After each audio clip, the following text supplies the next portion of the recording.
Assalamualaikum warahmatullahi wabarakatuh. Saya Sayyidatul Muflihah, NIM D2017-3077. Di sini saya dari kelompok 6. Saya akan menjelaskan tentang definisi teori belajar humanistik. A.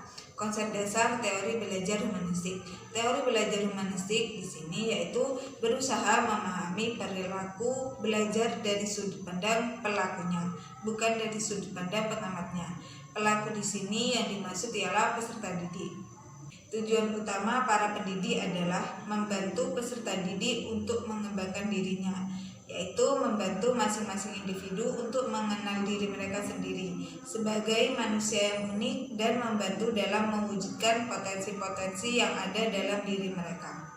Selanjutnya, menurut Gagni dan Briggs mengatakan bahwa pendekatan humanistik adalah pengembangan nilai-nilai dan sikap pribadi yang dikehendaki secara sosial dan pemerolehan pengetahuan yang luas tentang sejarah, sastra, dan pengolahan strategi berpikir secara produktif. Sedangkan definisi teori belajar humanistik itu sendiri ialah suatu teori dalam pembelajaran yang mengedepankan bagaimana memanusiakan manusia serta peserta didik mampu mengembangkan potensi yang ada dalam dirinya. Poin B adalah aplikasi teori belajar humanistik. Aplikasi teori belajar humanistik di sini lebih menunjuk pada ruh atau spirit selama proses pembelajaran yang mewarnai metode-metode yang diterapkan. Metode-metode di sini yaitu metode-metode pembelajaran yang diterapkan oleh pendidik. Peran guru dalam pembelajaran humanistik adalah menjadi fasilitator bagi peserta didik, sedangkan guru memberikan motivasi kesadaran mengenai makna belajar dalam kehidupan sehari-hari peserta didik. Peserta didik berperan sebagai pelaku utama yang memaknai proses pengalaman belajarnya sendiri. Selanjutnya, tujuan pembelajaran lebih kepada proses belajarnya daripada hasil belajarnya. Keberhasilan pengaplikasian teori belajar humanistik ini adalah peserta didik merasa sangat bersemangat, berinisiatif dalam belajar dan terjadi perubahan pola pikir, perilaku, dan sikap atas kemauannya sendiri. Peserta didik diharapkan menjadi manusia yang bebas, berani, tidak terikat oleh pendapat orang lain, dan mengatur pribadinya sendiri serta bertanggung jawab tanpa mengurangi hak-hak orang lain atau melanggar aturan, norma, disiplin, atau etika yang berlaku di lingkungannya. Selanjutnya ialah poin C. Pokok dasar dalam pendidikan humanistik. Dalam pendidikan humanistik ada beberapa hal pokok yang sangat mendasar, yaitu 1. Siswa harus memiliki pegangan substansial tentang arah pendidikan yang dilakukannya, baik dalam hal memilih pelajaran dan tentang cara mempelajarinya. Yang kedua, adanya unsur rasa dan unsur cipta yang harus diperhatikan dan perlu dikembangkan dalam proses belajar mengajar. Yang ketiga, pendidik harus menciptakan lingkungan kelas yang dapat menjamin terjadinya proses belajar mengajar. Karena salah satu ciri khas humanistik adalah lingkungan kelas yang aman dan nyaman, agar peserta didik merasa yakin bahwa mereka dapat belajar dan dapat mengerjakan hal-hal yang positif. Yang keempat, pendidikan humanistik diharapkan untuk dapat membantu peserta didik agar mencapai perwujudan dirinya sesuai dengan kemampuan dasar yang dimilikinya, sehingga tujuan humanistik itu dapat tercapai oleh peserta didik. Sekian dari saya. Wassalamualaikum warahmatullahi wabarakatuh. Assalamualaikum warahmatullahi wabarakatuh. Saya Ahwalina Zatiana, NIM D2017-3072. Dalam hal ini, saya ingin menyampaikan mengenai teori belajar humanistik. Dalam materi ini, saya akan menyampaikan mengenai tokoh-tokoh humanistik itu sendiri. Di sini terdapat 4 tokoh dalam psikologi humanistik, yakni yang pertama Abraham Maslow, yang kedua Carl Rogers, yang ketiga Arthur Wacom, dan yang terakhir ada Barry McWetz.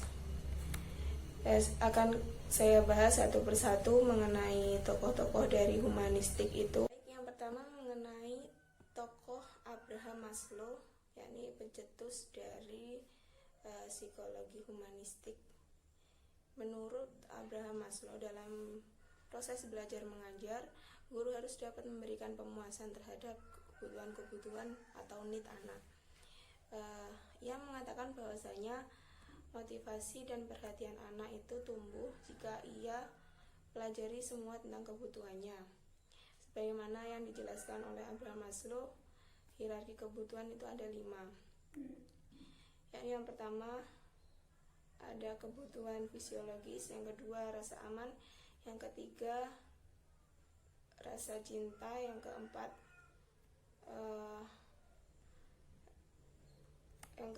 reward dan punishment, dan yang terakhir ada aktualisasi diri. Nah, dalam hal ini guru harus memahami kebutuhan-kebutuhan yang diperlukan oleh anak didiknya. Selanjutnya, teori ini didasarkan pada asumsi, yakni yang pertama itu sesuatu usaha yang positif untuk berkembang, dan yang kedua ada kekuatan untuk melawan atau menolak perkembangan itu.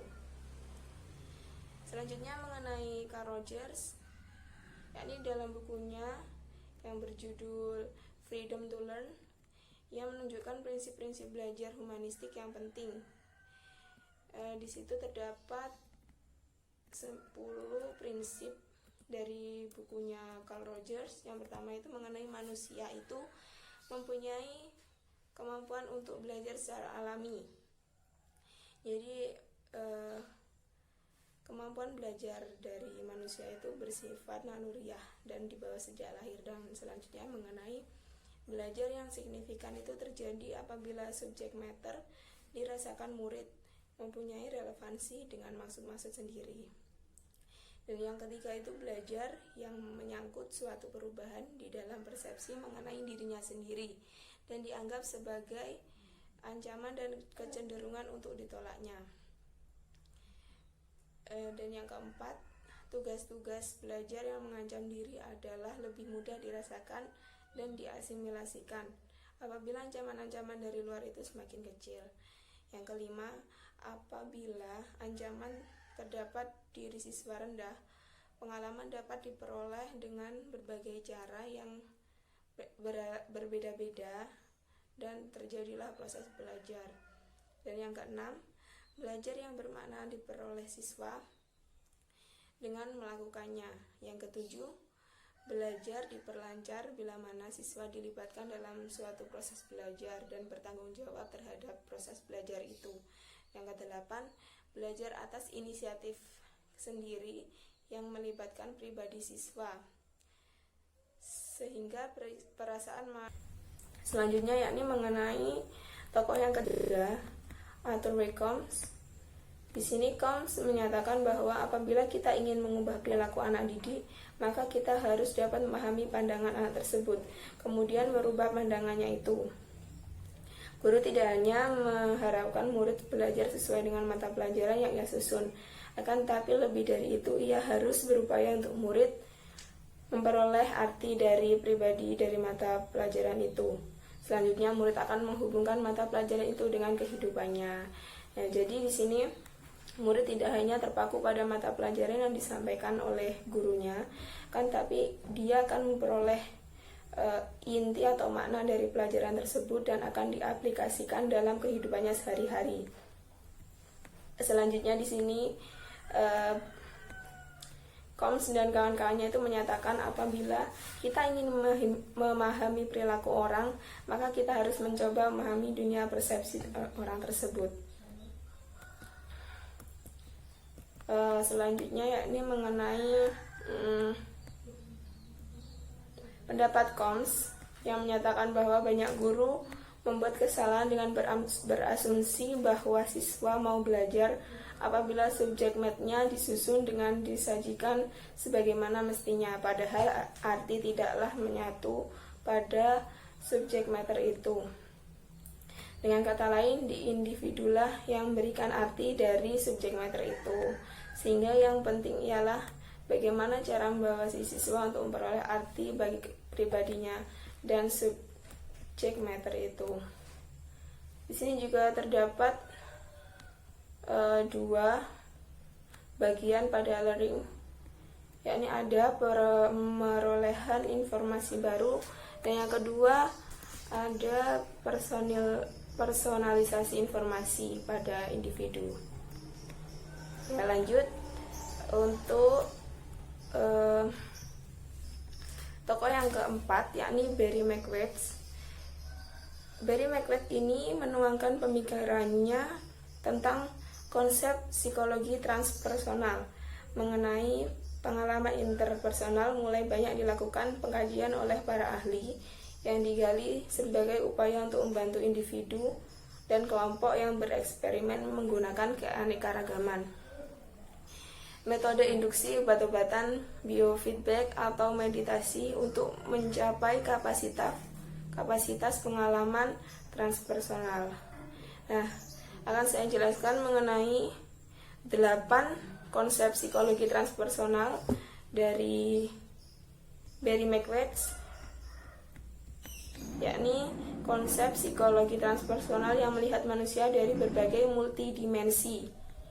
Di sini terdapat 8 konsep psikologi transpersonal, yakni yang pertama fisikal, yang kedua emosional, yang ketiga intelektual, yang keempat personal integratif, yang kelima intuitif, yang keenam fisikal, dan yang ke-8 ke-7 mistikal, dan yang terakhir ke-8 yakni personal atau transpersonal interaktif. Fisikal di sini mewakili fisik tentang energi manusia. Untuk emosional itu bisa diartikan sebagai emosi. Untuk intelektual itu pengetahuan atau pemahaman intelektual. Personal integratif itu penggabungan lingkaran 1, 2, dan 3, yakni antara fisikal, emosional, dan intelektual. Yang kelima itu intuitif atau intuisi perasaan. Yang keenam fisikal itu mewakili model penggabungan. Yang ketujuh mistikal itu model penggabungan pengalaman mistik yang paling tinggi. Dan yang terakhir personal atau perkembangan potensi manusia. Sekian dari penjelasan saya. Kurang lebihnya mohon maaf yang sebesar-besarnya. Billahi taufiq wal hidayah. Wassalamualaikum warahmatullahi wabarakatuh.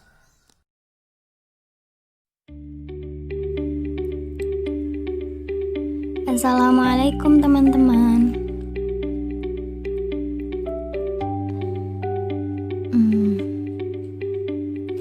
Kali ini kita akan membahas tentang prinsip humanistik. Jangan lupa disimak ya guys. Prinsip-prinsip humanistik adalah pembelajaran dengan menggunakan pandangan, dan prinsip aliran belajar humanistik ini juga mengupayakan pembelajaran yang dapat menumbuh kembangkan kemampuan peserta didik dan membantu anak didik untuk meningkatkan kemampuan seperti berkreasi, berimajinasi, dan lain sebagainya. Secara substansial dapat ditegaskan bahwa pembelajaran dengan menggunakan prinsip-prinsip humanistik menekankan pada pengembangan kualitas keterampilan interpersonal dalam kehidupan sehari-hari. Berikut prinsip-prinsip dalam kehidupan sehari-hari meliputi penjelasan yang selanjutnya. Yang pertama, manusia mempunyai kemampuan belajar secara alami.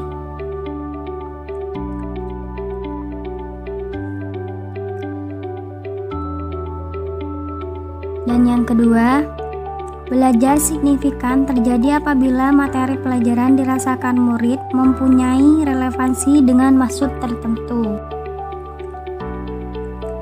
Dan selanjutnya yang ketiga, belajar yang menyangkut perubahan di dalam persepsi mengenai dirinya sendiri dianggap mengancam dan cenderung untuk ditolaknya.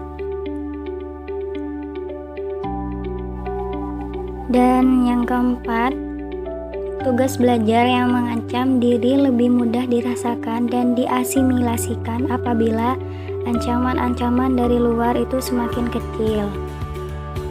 Dan selanjutnya yaitu apabila ancaman terhadap diri siswa itu rendah, maka terdapat pengalaman siswa dalam memperoleh berbagai cara yang berbeda-beda, terjadilah proses belajar. Dan kemudian yang keenam yaitu belajar bermakna diperoleh jika siswa itu melakukannya. Dan selanjutnya yaitu yang ketujuh, belajar yang melibatkan siswa seutuhnya dapat memberi hasil yang mendalam. Dan yang terakhir yaitu belajar lancar jika siswa dilibatkan dalam proses belajar dan ikut bertanggung jawab.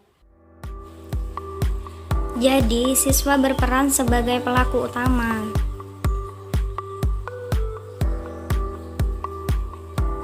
Yang memakai proses pengalaman belajarnya sendiri. Dan selanjutnya yaitu tujuan pembelajaran lebih kepada proses belajar daripada hasil belajar.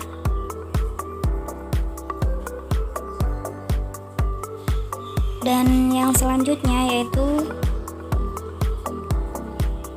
prinsip-prinsip kegiatan dalam pembelajaran dalam pendekatan humanistik diantaranya adalah yang pertama, berpusat pada peserta pendidikan, dan yang kedua, mengembangkan kreativitas peserta didik.